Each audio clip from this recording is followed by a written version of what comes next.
2014-2026.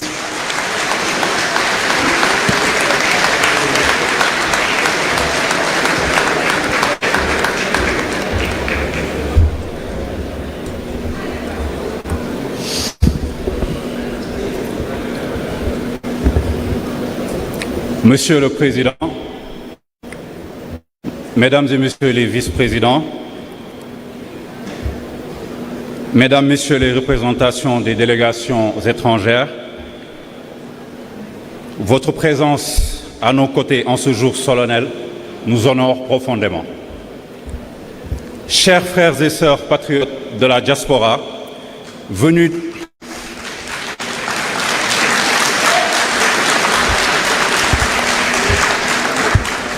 des 4 coins du monde, d'Europe, d'Amérique, d'Afrique et d'Asie, vous qui n'avez jamais oublié la patrie, vous qui avez envoyé vos deniers, vos prières et votre espérance, votre temps, chers frères et sœurs patriotes des coordinations nationales, des mouvements nationaux des cadres, des jeunes, des femmes, des artisans, des Domudara, des Domdango,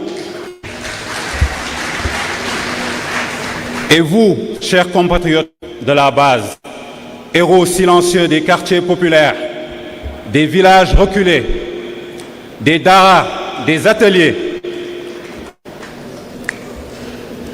nous ne sommes pas réunis ici en ce 6 juin 2026 pour une simple commémoration. Non, nous ne sommes pas venus caresser des lauriers ni célébrer un anniversaire de plus.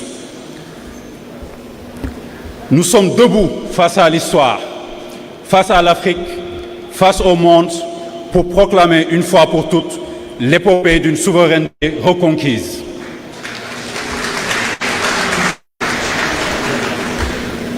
Chers frères et sœurs, chers compatriotes, l'histoire que nous allons raconter aujourd'hui commence en un jour précis de janvier 2014.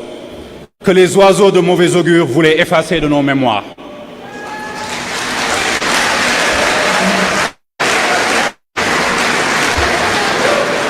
Ce jour-là, dans une modeste salle de l'université Cheikh Anta Diop de Dakar, un homme intègre, inspecteur des impôts et domaines, entouré d'une poignée de jeunes cadres, patriotes, assoiffés de justice, a posé les premières pierres du plus grand parti patriotique du Sénégal contemporain.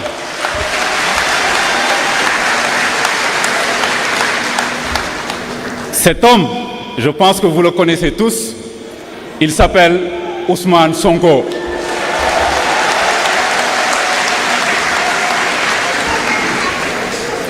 Il a été choisi ce jour à l'unanimité pour diriger Pastef les Patriotes. Juste après, le parti PASTEF a publié un texte fondateur, l'appel aux patriotes, avec une phrase qui résume notre ADN. Le Sénégal est un projet confisqué par une oligarchie qui brade nos ressources et aliène notre avenir. À l'époque, chers amis, on a ri, on a méprisé, on a dit encore un micro-parti, un feu de paille, des enfants turbulents. Mais les patriotes savaient que la graine était plantée. Chers patriotes, en 2015, Ousmane Sonko a osé l'impensable à l'époque.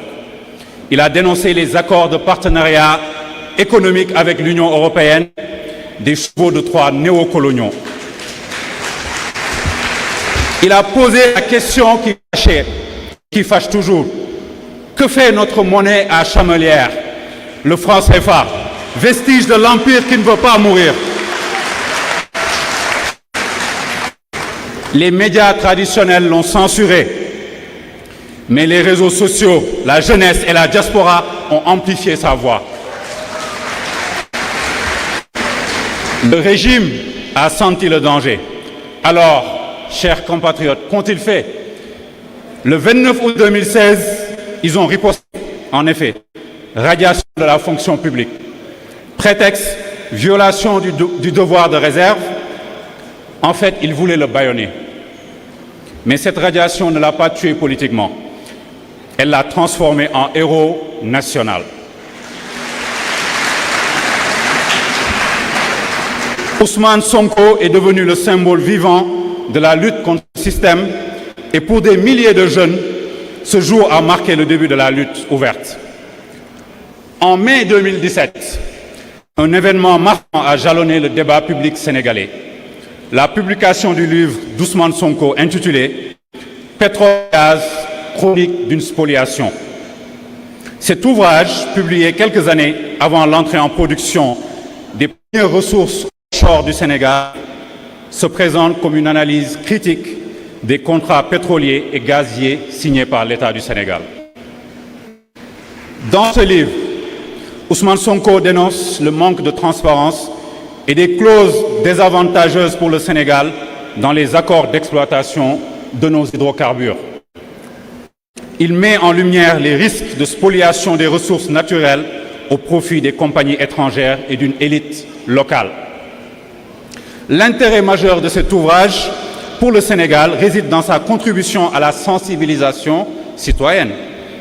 Il a alimenté le débat sur la gouvernance des ressources, la nécessité de négocier certains contrats et l'urgence de mettre en place des cadres juridiques et institutionnels solides pour que la manne pétrolière et gazière profite durablement aux populations sénégalaises plutôt qu'à une minorité. Puis vint le 30 juillet 2017, chers amis, frères et sœurs, les élections législatives. Avec des moyens dérisoires, pas de bus, pas de fonds occultes, nous avons obtenu 37 000 voix. Ousmane Sonko est alors à l'hémicycle à l'Assemblée nationale du Sénégal.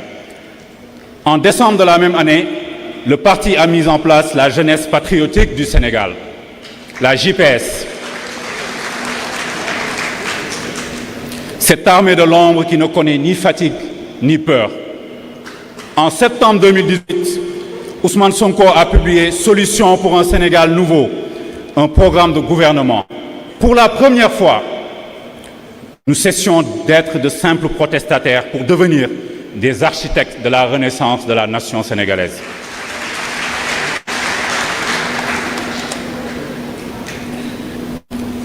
Le 28 septembre 2018, le parti a installé le mouvement national des cadres patriotes, le MONCAP. Ingénieurs, économistes, universitaires, cadres de la diaspora, notre cerveau technique. Et le 24 février 2019, à la présidentielle, avec notre programme politique, nous avons obtenu 687 523 voix, soit 16% des suffrages, troisième de l'élection présidentielle.